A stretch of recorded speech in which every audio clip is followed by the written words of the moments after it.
So good afternoon. So that's the agenda. We're going to look briefly at a schematic that we've developed, which talks about organisational maturity in virtual working. And then the next four themes are all areas that we've identified from the previous webinars. I think this is the fourth webinar we've done in the last 2 months. And we've had lots of questions and queries come up at different times, both before and during and after. And we've themed them into these four areas. So that's what we're going to do today. That's how it's going to work. I'll share 7 or 8 slides, talk through them, and then I'll take your questions. Okay. So, and oh yes, the other practical thing is everybody who's registered and everyone who's here will all in a day or two get a link to the webinar. So you don't need to ask for slides, you'll get those slides. So just so you know that. And I'm not going to I'm going to say hello, I'm just going to show my face for a moment. Oh, if I can get my system to respond to this, yeah. I'm just going to say hello. Oh, there we are. I'm just saying hello. I'm not going to keep my video live. Very large audience, everybody working at home. This is Ruth. Hello, Ruth. Thank you. So we're not going to keep our videos live because we're hoping for the best bandwidth we can have. But I did want to show you that there's a real person talking behind these slides. Okay, this is a schematic that we've developed some time ago, talking about virtual maturity in organisational learning. And this is a kind of frame or context, if you like, for all of our work. Along the left-hand side, you'll just see simple descriptors, you know, less mature, some experienced organisations, and the mature. And across the top are the kinds of things that we think about and that come to mind when we're thinking about working virtually. So the first column is, you know, what technology and how's your use of technology. Sort of moving up just moving up, how well is your conference and communications working? You know, simply how well is it working as a mechanism to share information, cascade information, and communicate. But then we need to think about how productive we are using this technology. And finally, how much is your team, your organisation, you know, your department, whatever it is, actually learning? You know, how much is learning and growing and development is going on virtually? And I'm going to take us straight to the bottom right-hand quadrant, which is the space that we aim to work in, the space that we aim to bring our colleagues and our in-house customers to work in. And what this looks like when you've got a really mature organisation that's working, that's incredibly productive and learning, you'll find that that works across all technology mediums. The technology is just the tool, it's just the enabler, it's just a detail. And you'll find that teams actually learn together while they're working in the virtual space. And people and departments and organisations are developing and growing as a result of the time they're spending connected, working virtually. Now, what we're seeing you know, we're seeing a lot less of the entirely, the organisations with very little experience of technology because of what's happened recently with COVID. But now we're seeing lots of stuff where there's lots and lots of platforms around, you know, whether it's Skype or Skype Business or Zoom or whatever, Teams. But what we're finding now and what we're hearing from people is, well, we get connected, we're in the same place, but actually the behaviours in the meetings aren't very good. People don't know who should be there, they don't know what they should be doing, they don't know who should speak and who shouldn't. So even sometimes as a communication mechanism, these virtual platforms aren't great for people. And then that inhibits productivity and engagement. So we are very much about having organisations being productive, engaging, communicating and learning while they're working in the virtual space. That's what, you know, that's what we're about. That's kind of where we're headed with all of this material.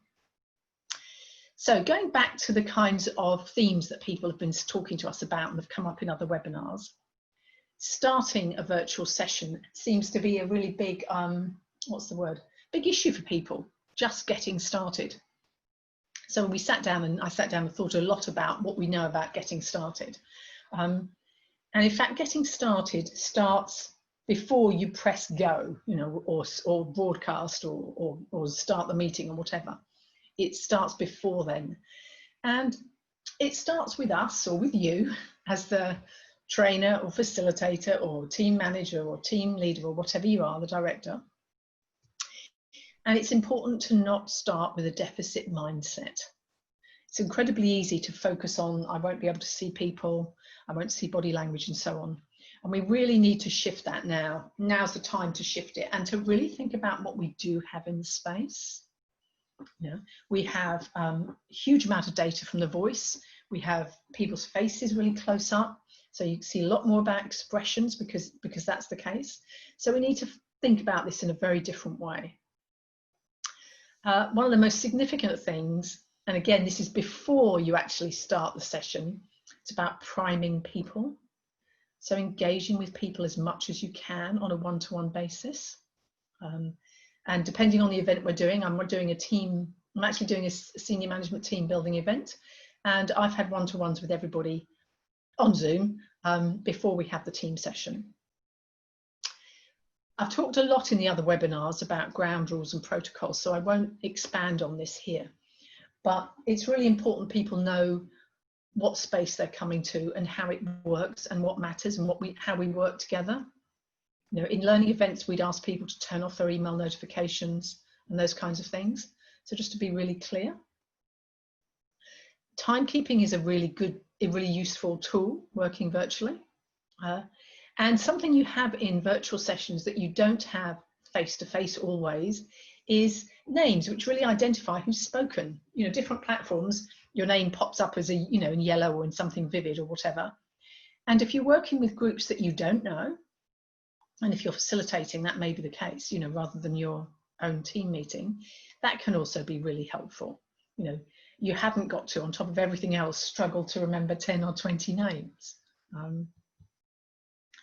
We've talked a lot in other sessions about being aware of your own virtual presence, you know, how you show up, what your background is like, how presentable you are, and whether you fidget, for instance, or whether you move in and off the screen and all of those kinds of things.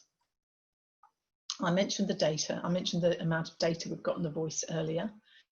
We've got some great voice exercises where you can listen to people's voices and then give them feedback around motivation and energy. So we know a lot with the voice when we really pay attention to it. We learn a lot. And coming back to the facilitator and to us and our responsibility, we need to be absolutely fully engaged. We need to model what we want to see in the space. And we need for each of us to understand what helps us have presence and be present and make contact in the virtual world. And we talk about grounding ourselves. There can be something slightly unusual about working virtually. And I'll say to people in groups, you know, if we're having a 10-minute break or 15-minute break or even a lunch break, some of our sessions are long ones, don't catch up on your email. You know, don't, if you can, get off all of your devices, you know, have a standing lunch in the garden, get some fresh air, notice what's going to help you kind of come back to yourself and away from having to sit in such a stationary way. I know facilitators will get people to stand up and stretch together. So anything like that that helps you be grounded is going to help get a session started. Another theme that causes all sorts of challenges really, and we're having a lot of conversations about, is how do you manage participation? Online, you can have a kind of slightly spoke and hub experience that everybody speaks to the team leader or the facilitator, whereas in the room, there would naturally be, you know, dialogue and challenge going on in the room. So how do you replicate some of that and not keep yourself too central, assuming that that's what you're wanting? So one of the things we say here is be as familiar as you can with the participants and their requirements and what they need. And that will vary according to, you know, the role of your job, the role of the facilitation experience, the group size, and get everybody in your meeting or learning and development session or whatever it is you're running, your event, get every voice heard early. Now, in a small group, with my small groups, I do it and I hear everybody's voices, and that's fine. In a large group, you can't do that because it's either so fast or so tiny and meaningless, it doesn't work. So then you probably need to use something like breakout rooms and construct a really short, crisp, you know, I don't know, introductory exercise or expectations exercise so that everybody's spoken into this space. As the, you know, facilitator or meeting manager, leader, whatever, you will need to be more directive and use names clearly. And you'll need complete clarity for everyone, and you need to provide complete clarity about what's being done at which time. You know, if you're in a room and you've asked people to think about this part of the strategic plan, and you can probably see if a couple of people haven't quite got it, you know, or if they're in the wrong part of the plan than you're expecting them to be, or they've got some other conversation going on.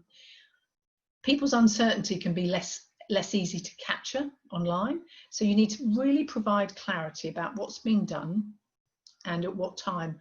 And that means we need to be, as facilitators in this space, really clear. You know, we need to know our language and our instructions are clear. And all of this is effectively design. It's design of a learning event or a participation event, and it needs to be thought up front.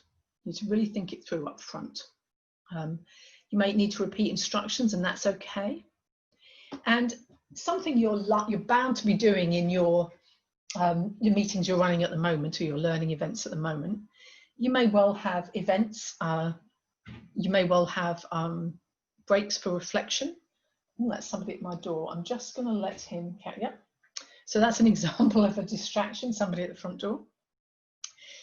Yeah, so something to do virtually that we often think we can't do is create space for reflection. So we'd all like to hear what you think about our 5-year vision here. Let's just all sit for 3 minutes in silence and make some notes. What's our gut response, or what excites us, or what worries us, you know, or what surprised us, whatever. So that's really, you know, it can be really useful. It can change the sort of tenor and the tone of the work. And if people have had a chance to reflect, it's easier to then contribute for some.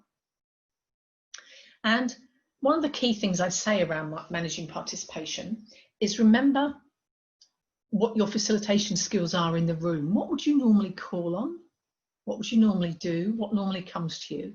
And then just sit down and think through, how do I want to create this experience, if you like, or the equivalent experience, or better and different experience online.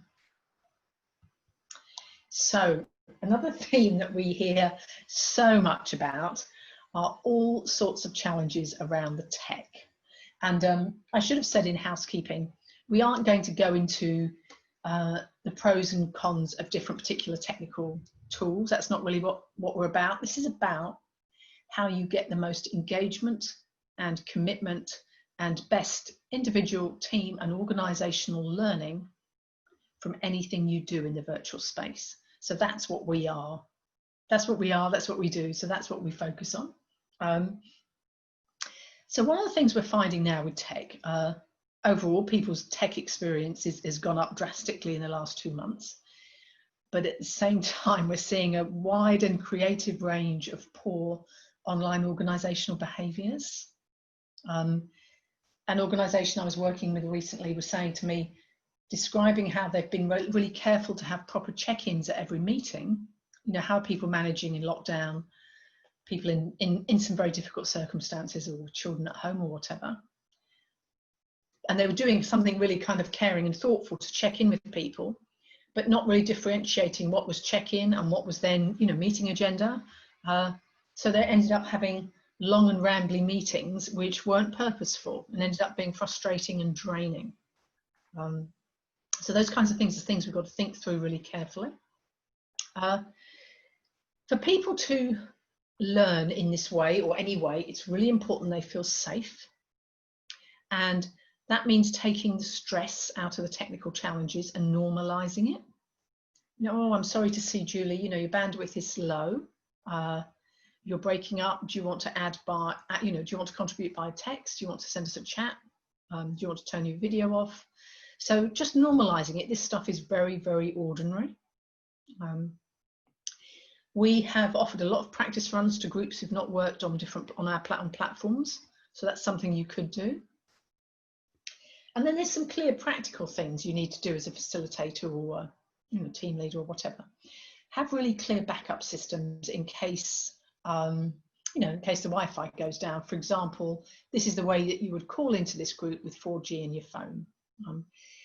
And that comes with it effectively with behavioural backup. So it's no good if something happens and someone significant can't, is thrown out of a meeting, and then you're as facilitator scrabbling around trying to find their mobile at the same time as trying to run a group. So that's going to be stressful and chaotic and not productive.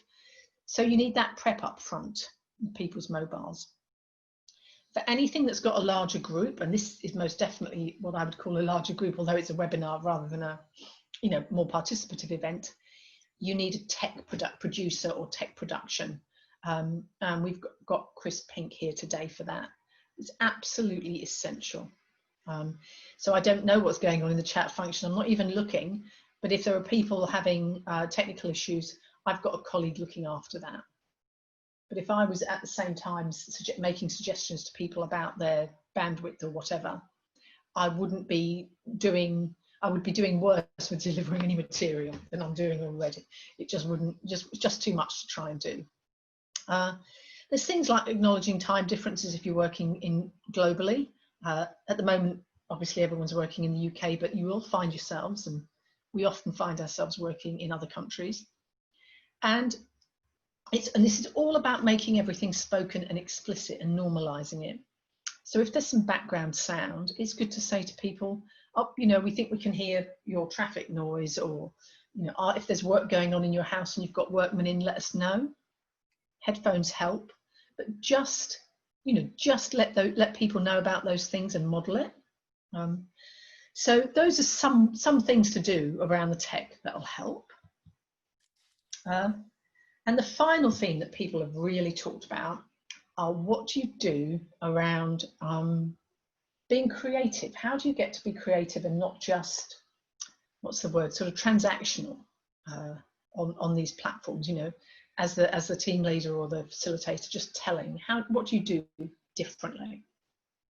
And the place I would say to start from here is, before we immediately get into thinking about the technology, what would you do in the room?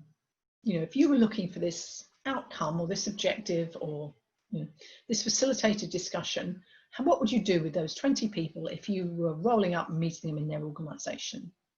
And what are your personal kind of go-to facilitation skills and techniques? So start with those and then think about how to adapt them. So a simple one, for instance, this is just a really simple example. You're brainstorming, or you want a group to brainstorm strengths and weaknesses of the strat plan. You could, for instance, say to them, right, we're all going to take some time to think and write down quietly what we think the strengths are and what we think the weaknesses are. And then you could, for instance, say, all type that into the chat function, but don't press send. Wait till I tell you to press send. And then tell them when to press send when when you think they've had enough time, or they've used the time you've given them. And if they press send simultaneously, what you get is a more useful record in the chat function than the kind of stream of consciousness with somebody putting in a strength and somebody putting in a weakness and somebody asking an entirely different question. So you'll get something it's easier to manage afterwards. Or you could use a whiteboard function so people can write and see each other writing, and that generates in that way. Or you could simply use it as a series of rounds in a group. Let's go around the group in this way. Let's hear a strength from each of you. Let's just build on each other. So it's a really simple thing to think about, just to break it down into steps. And how would you do it? How are you going to capture it? And where's it going to go? Okay. And those things for smaller groups are, well, actually, they're not that hard when you put your mind to it. The things that do get more complex are large groups. And I'm just going to move to some large groups. So an example, I was part of an open space event recently, and design for a large group work event is absolutely essential. Open space, for those of you who, well, if you don't know it, Google it, but it's a technology where large groups of people come together and decide on the issues they want to work on that day. And they break up into small groups surrounding those issues. So it's a structured process that's also got quite a lot of emergence and creativity built into it. So if you're doing that one online, you might need a document open that people can build into, for instance. It could be a Google Doc, it could be something else. You'll need a mechanism for harvesting what are the questions we want to explore today. And then you most definitely need a tech producer, if not two, to allocate people into small breakouts so that they can discuss the questions they want. You know, some groups will be larger than others, as you'd expect in an open space situation. And really critically, you don't want to just get kind of excited that you've gotten that far. What you then need to do is be really clear about how you're going to harvest this wisdom and where it's going to go. So what's going to happen next? And that's really important, to have people feel connected and understand that, you know, I've made a contribution to this event today. I'm part of deciding something or you know, moving something forward. How is it going to move forward? And that'll be a next kind of communication step on the you know, that falls to the facilitator or the team leader or whoever. So we don't talk about either being tech light or being tech heavy. We really talk about having tech that's purposeful. You know, and if there's one thing I could say about the tech and about the whole virtual piece, it's how to have purposeful tech.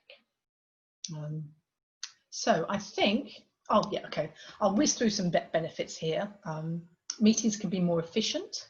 You can reach people working virtually you wouldn't do normally. You can get some really good processes that related to inclusion and access that then govern other meetings. So those can be really good benefits. Accessibility is huge, you know, it's a really substantial benefit now. And working virtually can be a bit more direct, if you like. And as a result, you get greater focus on the topic, a more efficient use of the time. So we see that a lot now. We see that in the organisations we're working with. And two kind of slightly more different kinds of benefits. You can get less chatter in meetings because people are less likely to do it. And that's partly because we can see each other. You know, so where I might have had a quick side chat to my best colleague and friend sat next door about, I don't know, her family or whoever stood at the front of the room or whatever, you can't do that stuff. And you know, some of that behaviour, you know, if you take too much time up in a group, you'll see yourself, you get immediate feedback. So a kind of different kind of benefit, if you like. So I think I'm ready now to, so we got lots of questions here from people. We've had people sending us questions in response to the mailing, and we had questions before. So I'm going to, in just a moment, I'm going to invite my colleague Ruth to offer me a question at a time. But two questions that I've already been asked quite often that I thought I'd speak to. I should have typed them, so forgive me, but I won't do it now. More than one person has asked me, how do I ensure that one person speaks at a time? And the truth is, there's different ways of doing this. Some business meetings just say you put your hand up. It's really simple. We'll all be at school and you put your hand up. And if that works for you and your organisational culture, then that's fine. We don't do that in our learning and development events. We're more likely to structure things so that things are done in a round, that there's really strong ground rules around listening. And sometimes somebody will speak over each other because there isn't as much physical body language on screen online. And that's fine, as long as somebody steps back, and as facilitator, you help the group remember that somebody else was about to speak and needs to be brought back in. And dealing with that process can also help a group be more aware of itself and manage that kind of dynamic better. So there is no guarantee, but it's working practices that can help you get somebody to speak, one person at a time.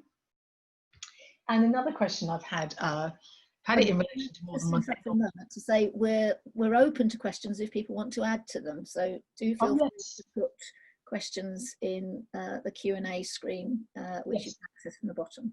Thank you, Ruth. Yes, do please. We're very much, this is a slot where we'll take questions. I can speak about another one or two I've already had, but it would be great to hear your questions and take them, definitely.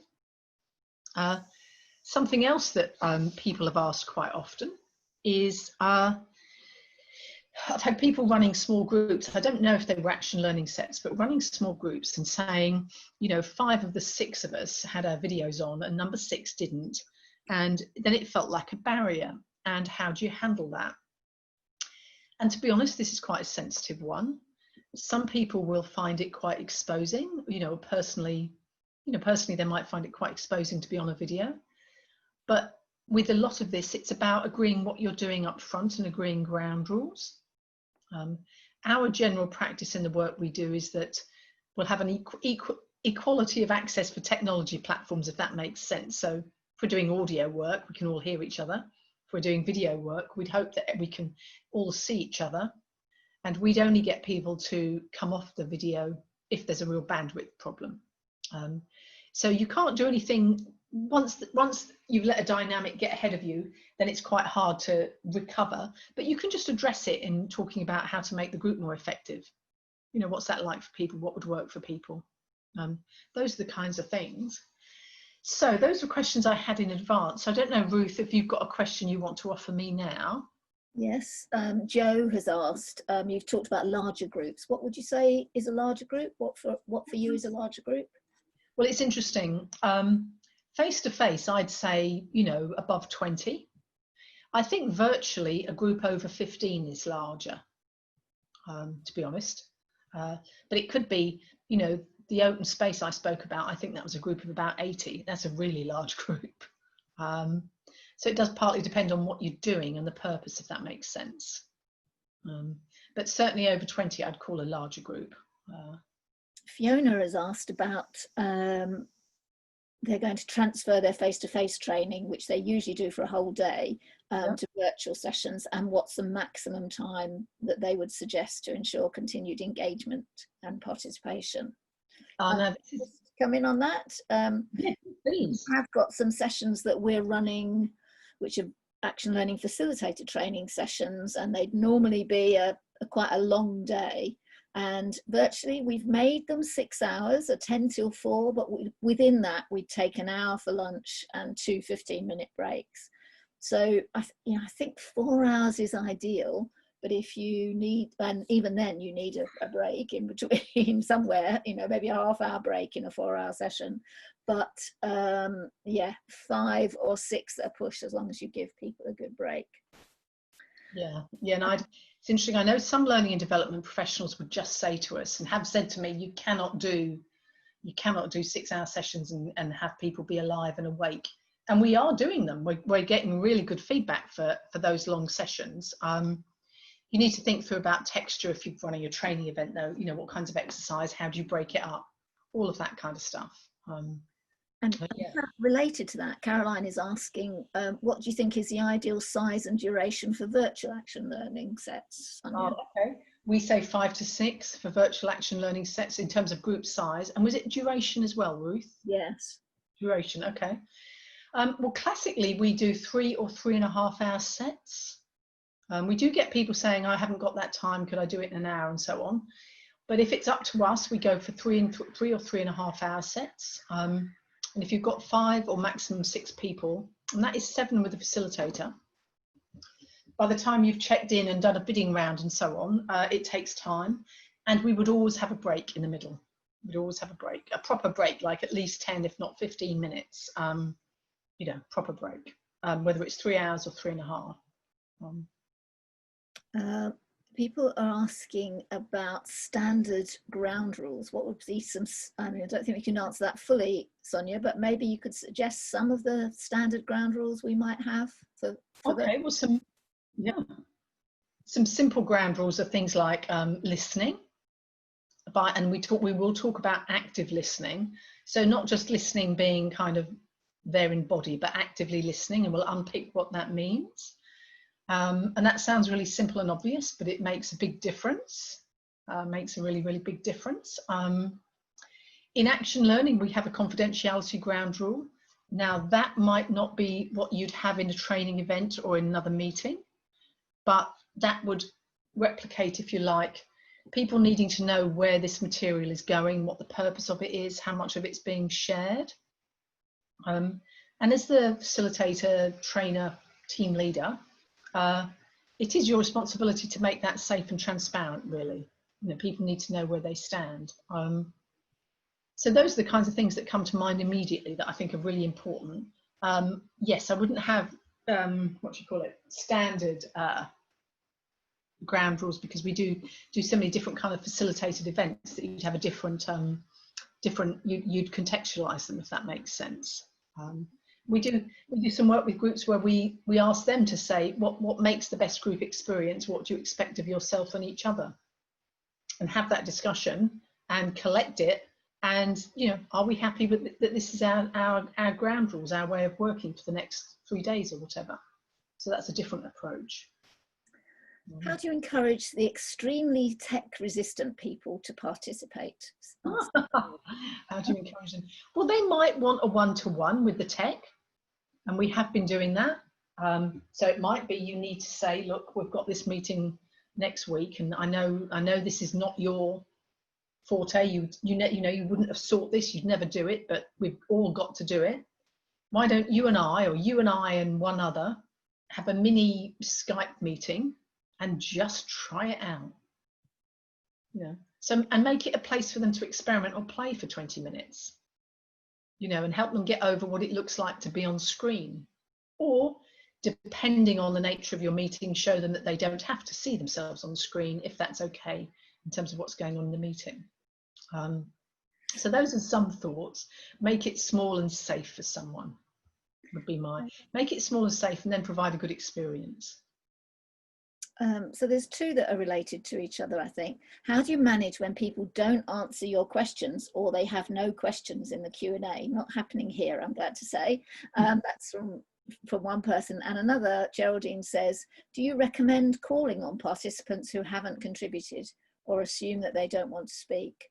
So what was the first question, Ruth? The first question was, what do you do if no one seems to be out there? No one's answering your questions and there are no questions in the Q&A. Well, that would say to me, the same as it would say face-to-face. It might mean people are entirely disinterested. It might mean they're disengaged for another reason. I don't know. The worst ever happened to me face-to-face. I turned up to run an event. People wouldn't speak to me on the Monday morning because on Friday they'd all been given notice that their jobs were under consultation, and I hadn't known that. So if something like that happened, I would say, so what, you know, what's going on? We thought this was going to be of some use and nobody seems to want to speak. What's happening? Yeah, I guess that's the kind of best I can come up with, trying to name it in the room, if you see what I mean. Okay. Now, though I know there was other questions and I didn't keep them in my head. It's all right. Can we go on to, and can I just say to Fidelis, can you post your questions in the Q&A rather than the chat screen, so that we, so that I can kind of keep an overview. Cindy's asking about whether you've got any creative ideas for more embodied approaches online, getting out of the chair and into the intelligence in the whole body. And I'm happy to answer that, if that's helpful. Yes, so we often do a focus exercise at the beginning of a session, or we'll do something that encourages people to be more aware of their body, of their breathing. So a bit like a mindfulness exercise. I think Sonia may have mentioned this. But spending some time grounding people and getting them aware of their body can be very useful. I once participated in a program where we were all asked to bring something physical into the room, and actually I still have on my router a beautiful bit of moss that I found, and actually it just connects me to the outside world rather than feeling I'm in the virtual space all the time. But those kinds of things, getting people to share a photo of a place that they really love, would be a way of kind of building connection in a group and getting them thinking about more than just the mental space that they're in. And I've seen people get everyone at the beginning or an end of a session stand up and shake together, for instance. And some people are more comfortable doing that, both facilitators and participants. But it is about being creative there, you know. And we're talking about using, you know, if everyone's going to be spending all day online, getting these adjustable desks so you can stand up, because that's more grounding as well than just being stationary. And that brings more movement into your body. So it's a really good question. Thank you. I missed who asked it, but a very good question. Would you consider that a webinar is effective for training delivery, says Emma? I guess it depends. It is much more, it's a bit more, well, it's more one way. So it might be for kind of core substantial pieces of information. You know, this is a new way that we're running our performance management system in this company. You know, 5 bite-sized webinars that help you chunk it. It's not enough to know if people have got the material really, so you might need to do something else. So I guess it depends on what you're trying to do and what you're trying to achieve, would be my short answer. If you're trying to, you know, impart new information, and as you might in training or presentation mode, then yes, I think it is. But if that's all you're doing, then it's too one way. So we only do this kind of thing for webinars. It's not how, you know, we work in a very participative way normally, but a webinar's a different offer, if that makes sense. Yeah. Steph asks, can you share some tips on encouraging cross dialogue so it's not just relying on the facilitator for discussion? Yeah, that's so. I think it was you, Ruth, that was telling us recently that, for instance, when there's check-ins or check-outs in Extinction Rebellion, people intentionally hand over to someone else in the group. So for the sake of it, there's 10 of us in the group. Instead of me as the facilitator saying, well, who'd like to go next? And now it's John, and now it's Julie, or whatever. Get people to hand over to each other. So I thought that was a lovely, simple, really simple way of there being dialogue in the group. When we're doing our training sessions, if people have a question, I would say, I'll say, well, who else has got thoughts about this question? Who's got experience?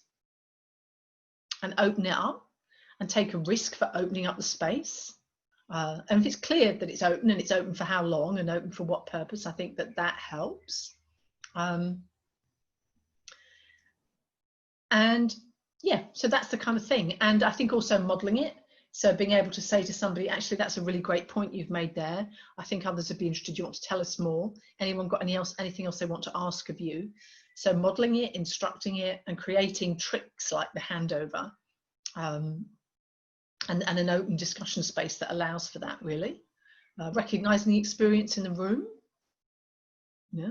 It's quite likely that there'll be somebody in the room who knows something, has got something to offer that you haven't. Having the flexibility and the time to be able to say, it'd be great to hear from you here, or, you know, would others like to hear from some, you know, so those kinds of things, opening it up.